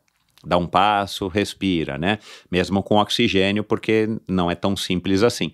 Enfim, e ela queria saber, né, assim, se teve algum pensamento que foi muito recorrente, que te movia para frente, pé, antepé, pé, antepé. Queria que você falasse isso. Pergunta inédita. Como é que é o nome dela? Ive, que pergunta inédita e perfeita. Eu me lembro de dois principais pensamentos muito recorrentes. Um deles por que eu estava lá? Eu lembrava das pessoas que tinham me apoiado, que tinham me incentivado. Eu me lembrava muito da minha família, que por mais que estavam com muito medo da minha realização, da minha estadia no Everest, eles tinham medo de eu não voltar, eles jamais pediram para eu não fazer, para eu não tentar, eles sempre me incentivaram. Então eu lembrava muito da minha família, eu entendia que eu estava ali por conta deles também, era eles que eu tinha, assim, comigo, eu me sentia não subindo sozinha, eu me sentia subindo com mais gente comigo, e outra coisa que eu pensava todo o tempo, em Deus, assim, eu nem sei como é que ele é, né, mas eu pensava em Deus, em diversos momentos eu me voltava a ele, meio que meditando, meio que orando, me ajuda aí, tem um problema sério aqui para resolver, me ajuda aí, Deus, me ajuda aí, Deus, e falando com ele. Por várias vezes eu fiquei recitando termos ali da Bíblia, né, comigo mesmo, o tempo todo. Tanto que um dos maiores problemas que eu tive, você deve ter assistido aí em alguma das entrevistas, Michel e todo mundo que acompanhou deve ter visto, no dia do ataque ao cume, né, em que o meu guia, o Passang, teve problemas com risco de congelamento, ele quis desistir, 2h30 depois nós tínhamos saído do campo 4, eu pedi para ele para eu ir sozinha, ele falou, não dá para ir, né, vamos descer, Areta, ele tinha responsabilidade sobre mim, eu me arrependi pela besteira que eu falei, de propor a ele de eu ir sozinha, eu não estava escutando o que ele estava falando, olha, Areta, eu vou congelar, tenho risco de morrer. Eu me arrependi de não ter prestado atenção, de não ter sido minimamente humana, né? E aí, antes de querer descer, eu queria pedir desculpas para ele. E quando eu pedi desculpas, ele mudou de ideia, decidiu escalar, e foi por conta dessa conversa que nós seguimos em frente, seguimos no topo do Everest. Mas posso dizer que nesse momento, por exemplo, entre sair do campo 4 até a conversa, eu já tinha percebido que ele estava com muito frio. O tempo todo eu lembrava de Deus e falava com Deus, o tempo todo. Então, esse foi o meu pensamento mais recorrente. Lembrar da família, lembrar de Deus. Lembrar da família, lembrar de Deus. Era o que me manteve ali, me sentindo muito pronta e preparada para essa realização. Uhum. Você disse, né, quando a gente conversou lá no ano passado, que você é muito otimista.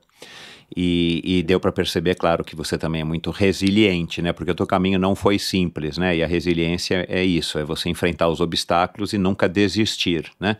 É um pouco diferente de garra. E essa passagem do Passang, é o nome dele? Desculpa. Passang Sherpa. Passang Sherpa. Essa passagem, que inclusive foi o que eu contei para minha mulher hoje de manhã, eu tinha contado na época, mas ela não se recordava, hoje eu contei de novo para ela e minha mulher não acredita nesse tipo de feito, assim, no sentido dessa, nossa, por que ela se meteu para fazer isso? Aí pergunta para ela, então, o que ela estava pensando a cada passo. Enfim, e esse eu imagino que tenha sido o momento mais crucial, né, da tua escalada, não foi o edema, não foi, enfim, né, as outras tantas dificuldades que você teve. Você saiu de lá, dessa experiência toda, você ainda achando que você é otimista, você se acha mais otimista ainda. Qual foi a surpresa ou qual foi a revelação que você teve depois dessa experiência de ter chegado ao cume do Everest sobre você mesma? O que você aprendeu sobre você mesma? De mais importante, né? Legal. Eu acho que eu saí de lá muito mais otimista, entendendo que eu estava muito mais empoderada, sabe? E muito mais resiliente, no sentido de que, Michel, a resiliência, como você falou, é identificar adversidades e tentar superá-las efetivamente, independente da intensidade dessa adversidade. Eu saí de lá entendendo que as adversidades são naturais a qualquer a qualquer vida, sabe? Elas sempre existirão, não importa o objetivo que você estabelece para ser alcançado. Mas, de fato, você só vai conseguir superar quando determinar. Eu posso, eu consigo, eu vou superar. E se você tentar o seu máximo com os recursos que você tiver e não der certo, tá tudo bem. Eu saí de lá empoderada no sentido de que eu sempre poderia tentar ser a minha melhor versão. Mas se não der certo, tá tudo bem. Se não alcançar o resultado que eu esperava, tá tudo bem. Que existe aí uma força maior que pode estabelecer que aquilo não é para você. Digo que saí mais empoderada sim, mais otimista sim, de que eu posso tentar sempre mais e mais e mais. Buscar outros limites que de repente a minha cabeça estão dizendo que são muito menores. Não, mas o limite do que eu posso é muito maior do que o que eu posso imaginar, sabe? Então, empoderada. Eu voltei muito mais otimista e empoderada, eu diria. Uma das suas missões, dos seus propósitos, era você queria se ver representada no montanhismo. E toda a tua relação com o montanhismo mais ou menos se baseou nisso, né? Por que uma moça negra de periferia, cara, que faz educação física, não foi ser professora de escola? Caminho muito simples, óbvio, não estou desmerecendo nenhum das professores. Aliás, é uma profissão nobríssima, né? Você sabe muito bem disso.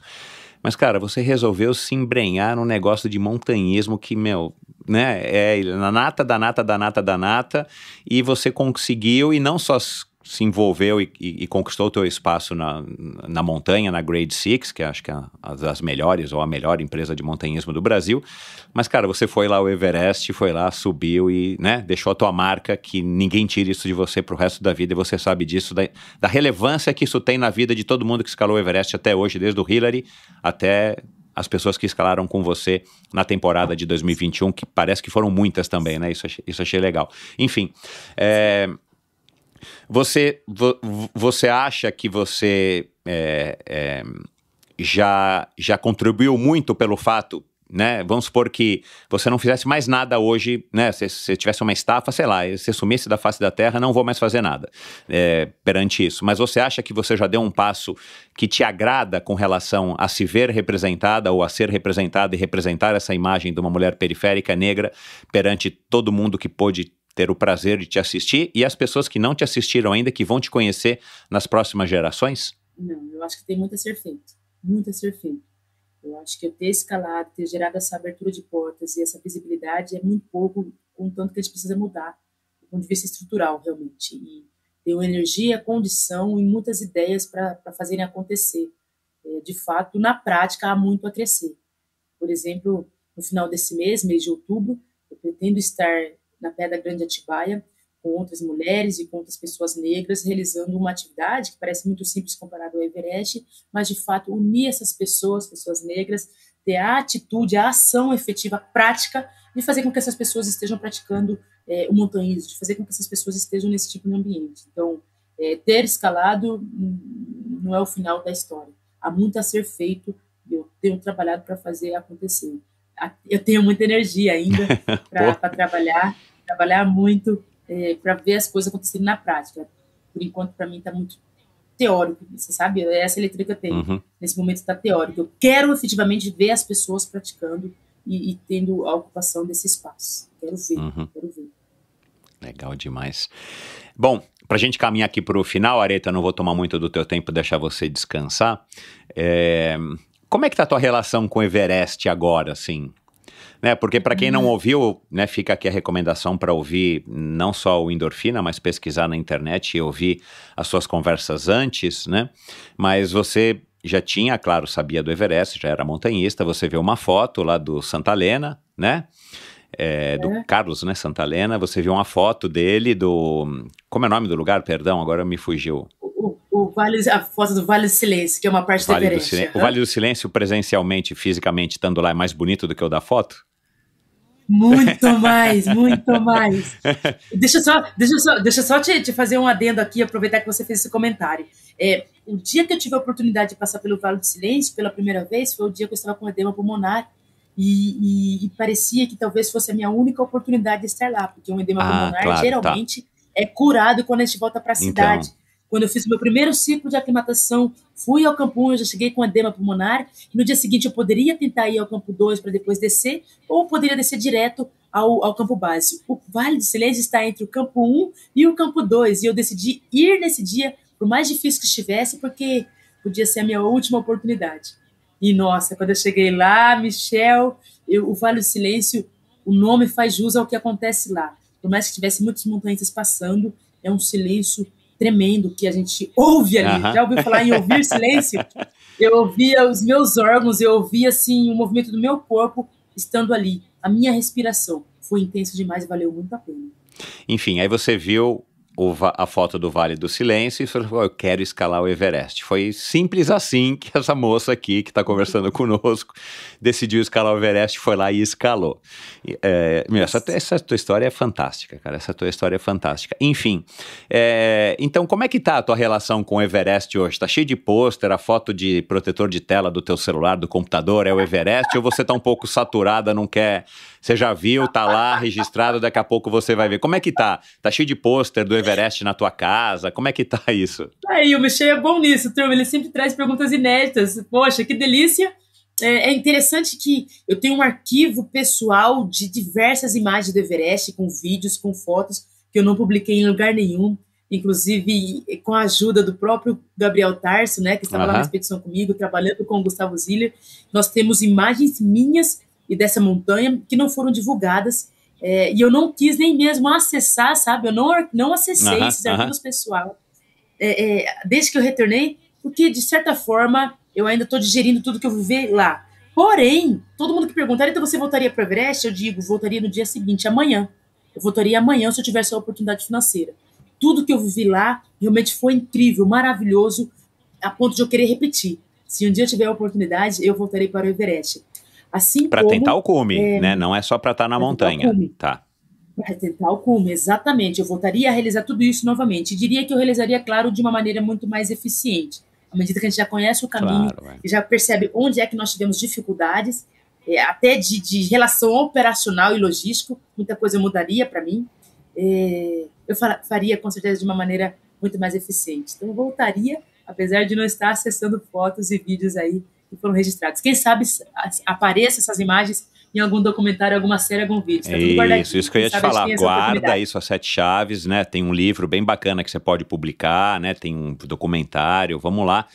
Quem sabe tem gente ouvindo aqui que vai comprar essa briga aí com você, porque eu acho que isso precisa ser documentado além de todas as lives, vídeos e podcasts que você já fez. Hoje, você é uma outra mulher e muito diferente, eu imagino, do que a Aretha que a gente conversou há um ano, que estava ali, né, catando lata e tudo mais.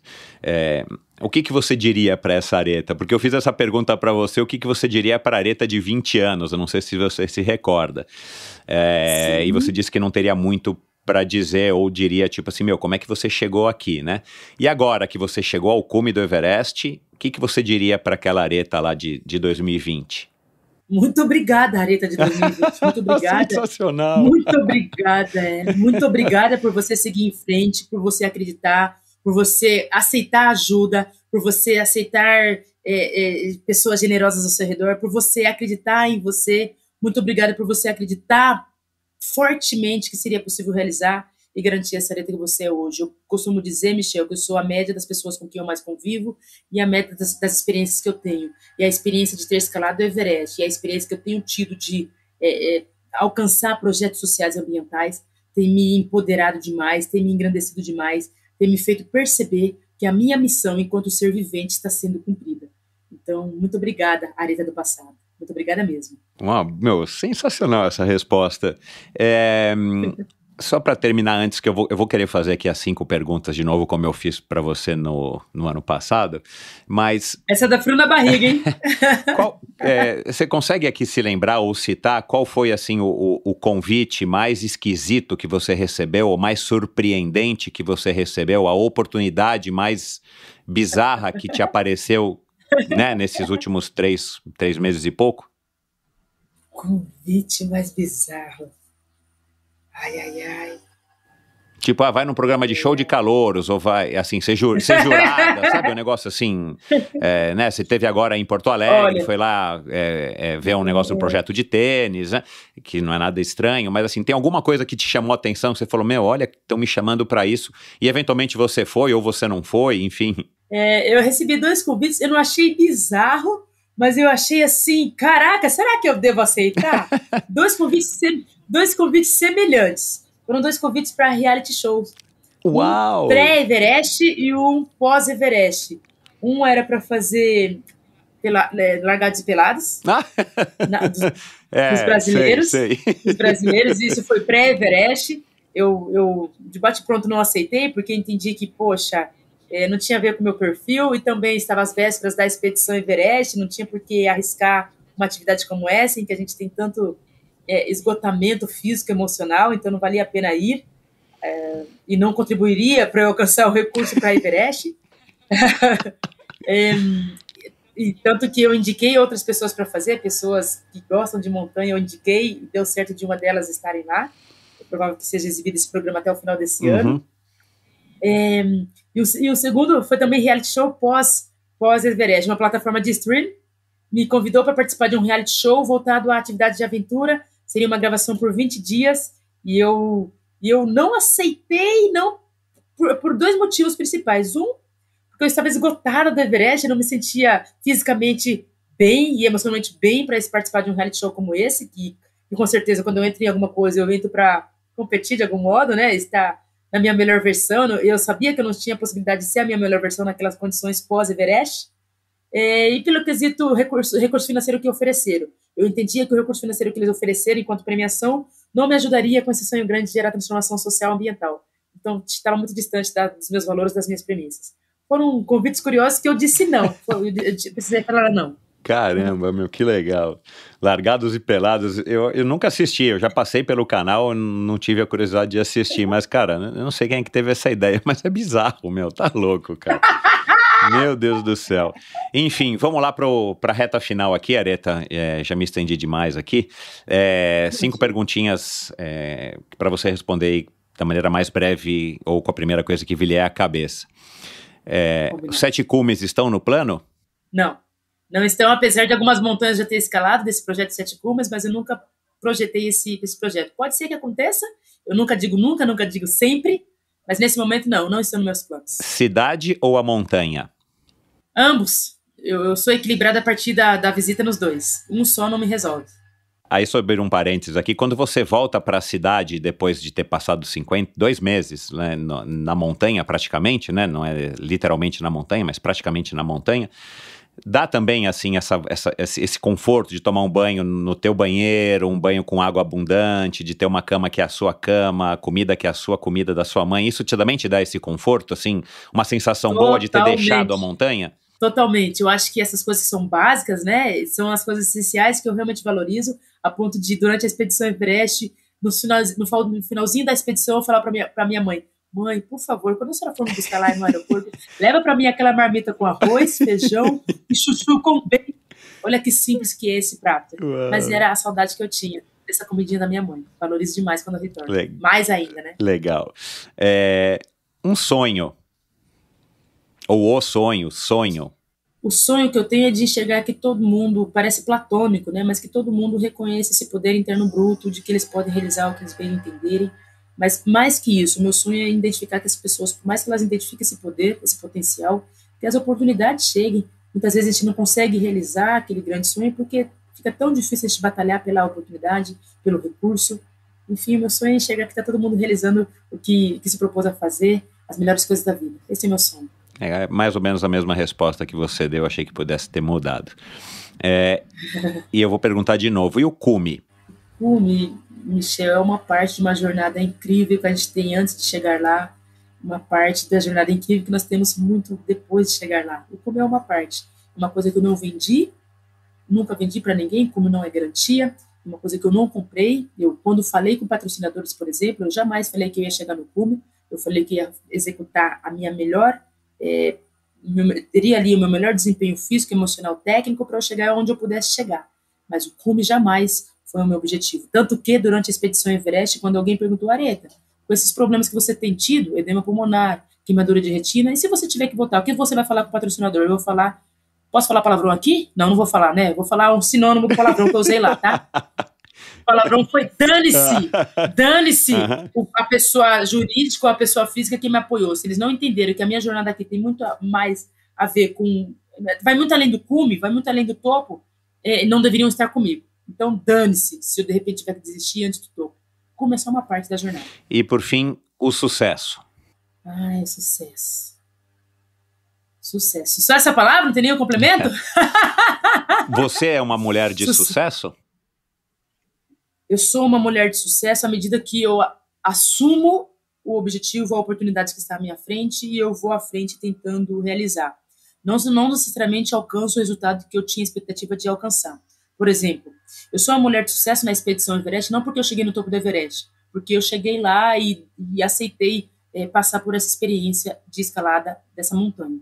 Passar pela jornada Everest, passar pelo processo pré-Everest, de trabalhar muito, muito mesmo, para alcançar essa realização. Mas se não tivesse dado certo de eu embarcar para o Nepal, ainda assim eu era uma mulher de sucesso. Então, sucesso para mim tem a ver com você assumir a sua responsabilidade de ser protagonista da sua história. Sucesso para mim é assumir os recursos que estão disponíveis e não choramingar.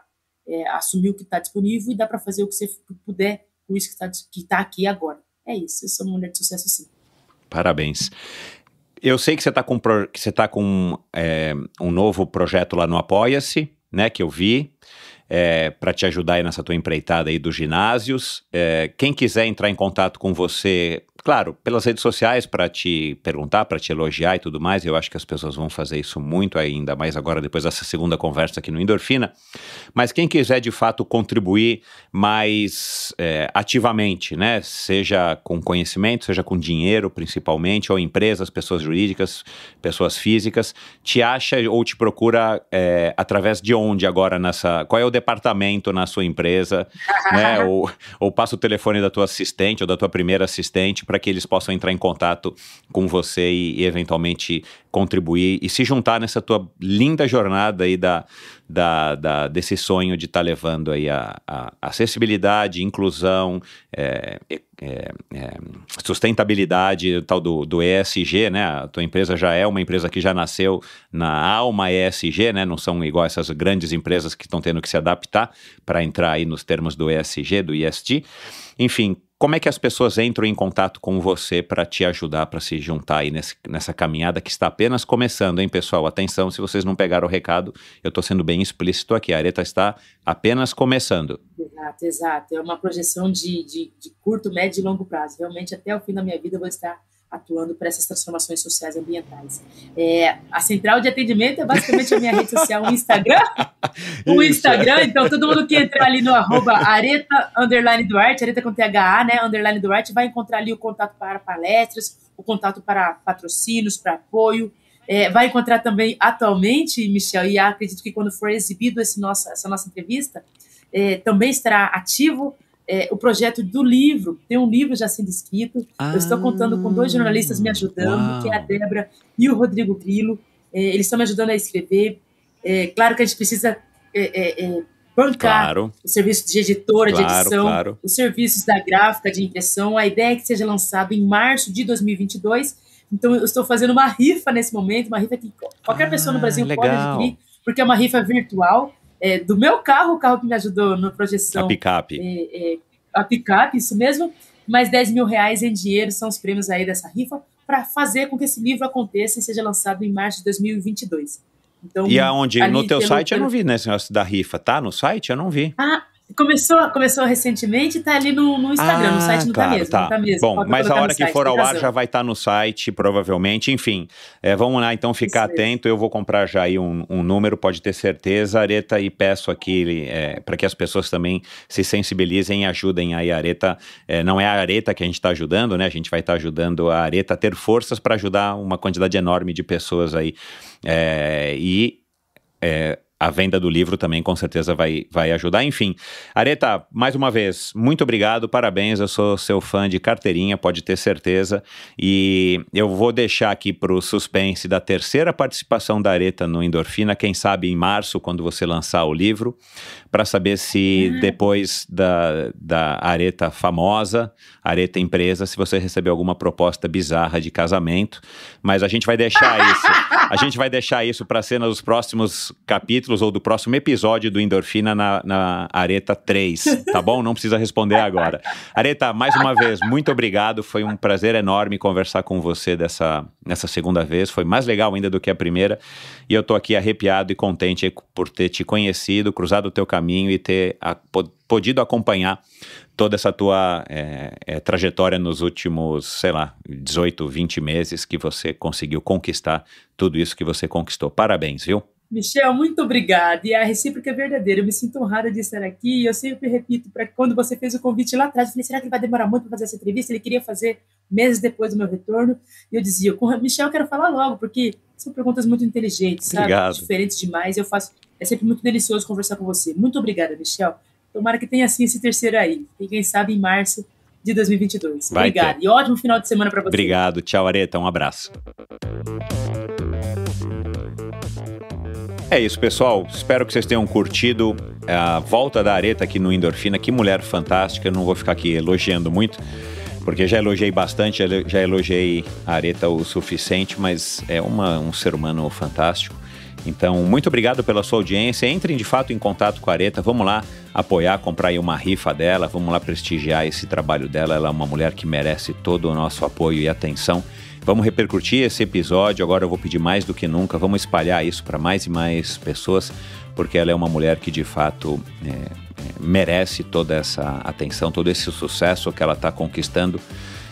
E claro, não veio gratuitamente, como você já pôde perceber. E se você não ouviu a nossa primeira conversa, não é necessariamente obrigatório ouvir a primeira para ouvir essa segunda. Então vai lá, ouça a primeira, porque ela era ainda assim uma mulher fantástica e ela estava ainda batalhando muito, sonhando muito e vendendo muito essa ideia que ela acabou aí de mostrar aqui pra gente, de muito bem explicar qual é o grande propósito dela, qual é o objetivo dela. Uma mulher de fato fantástica, ela merece aí todo o nosso carinho e atenção.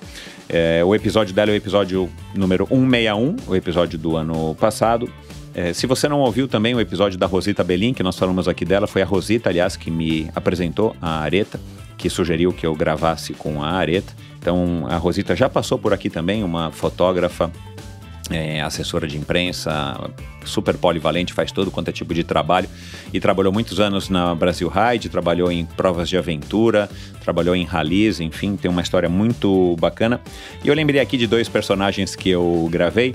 A Gabriela Mansur, que é promotora de justiça e encabeça essa luta, ou é uma das grandes mentes pensantes e atuantes que encabeça a luta aqui no Brasil pela igualdade, ou pela não discriminação da mulher. Ela é defensora pública e ela ajuda muito as mulheres nos tribunais aí e tudo mais. Ela tem um projeto muito legal, que é a Justiça de Sá, e a irmã do Antônio Mansur, grande amigo meu. Um abraço aí ao Toninho Mansur. Então ouça esse episódio com a Gabriela, fantástica, uma mulher excepcional, e esse fato aí que a Areta falou aí do machismo na montanha, que foi praticamente revelador aqui, ou revelado aqui no Endorfina. E claro, eu não tinha ideia, e me lembrou aí da Gabriela Mansur.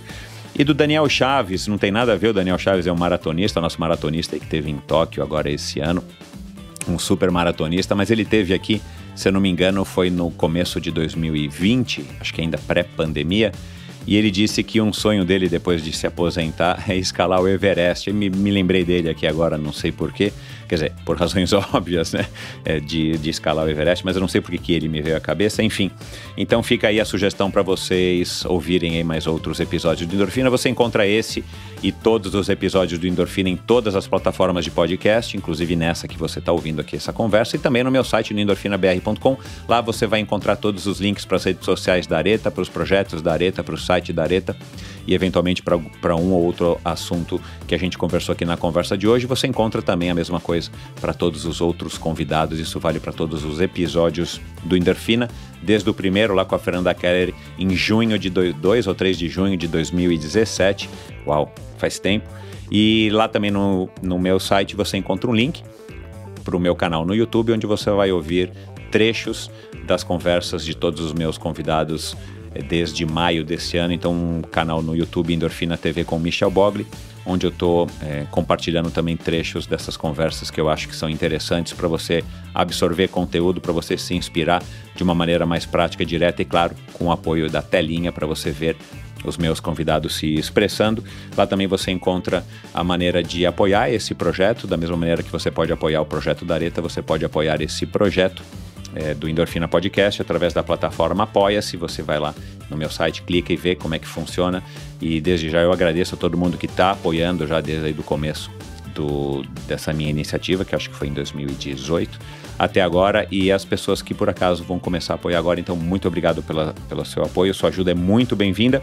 E você encontra também, como eu sempre tenho dito lá no meu site, um link para você assinar a newsletter semanal do Endorfina. Então assine, a partir já da próxima sexta-feira você vai receber uma newsletter com algumas dicas, curiosidades e assuntos que eu acho que são interessantes de compartilhar exatamente na sexta-feira, para que te ajudem ou para que te tragam inspiração no seu final de semana. Eu estou me propondo a tentar trazer um pouquinho mais ainda de inspiração para você, não somente através dos convidados que eu recebo aqui, mas através de assuntos e curiosidades e coisas que eu gosto de compartilhar, enfim.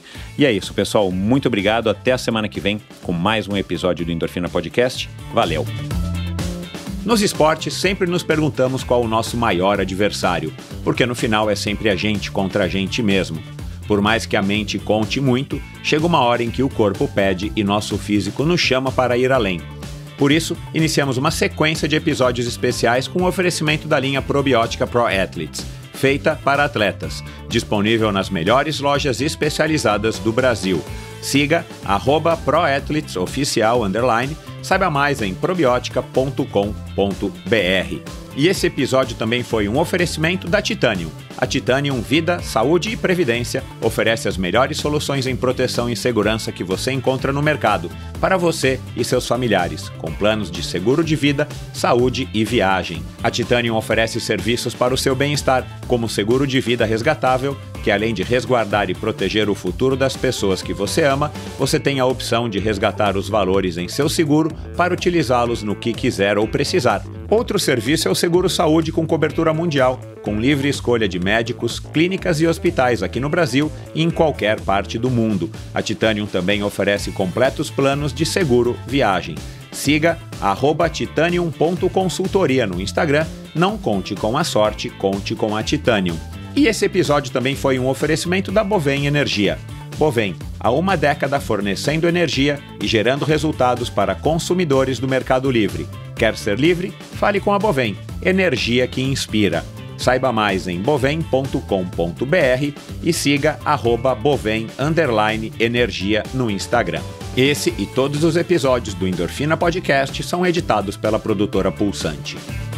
Obrigado por ouvir esse episódio do Endorfina. Acesse o endorfinabr.com, vá no post do episódio de hoje para conhecer um pouco mais sobre o meu convidado e alguns assuntos abordados em nossa conversa. Lá você ainda encontra todos os episódios do Endorfina. Siga o Endorfina BR no Instagram e confira imagens inéditas e inusitadas dos meus convidados. Participe enviando comentários e sugestões. Se você curtiu, colabore assinando o Endorfina no seu agregador de podcasts preferido e compartilhando com seus amigos.